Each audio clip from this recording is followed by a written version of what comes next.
le réseau routier, l'entretien du réseau routier, la modernisation du réseau routier fait partie des compétences obligatoires du département. Le pont de Manosque, on en entend parler depuis des années.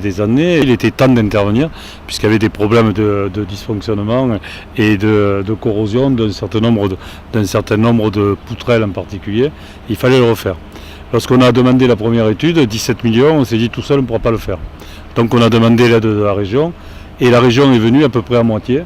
Donc avec l'aide de la Société du Canal de Provence et l'aide de l'État pour le V8, c'est-à-dire la voie douce, quoi, en gros, la piste cyclable, ça nous a permis de lancer immédiatement cette réalisation.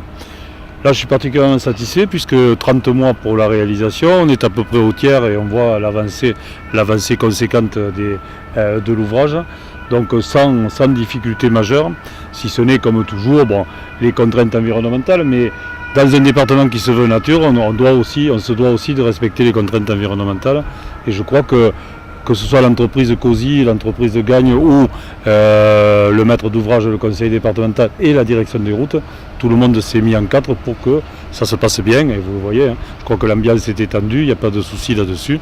Et je crois que c'est une réalisation qui permettra au bassin manosquin de jouer encore plus son rôle de levier économique du département. 19 000 véhicules, c'est énorme.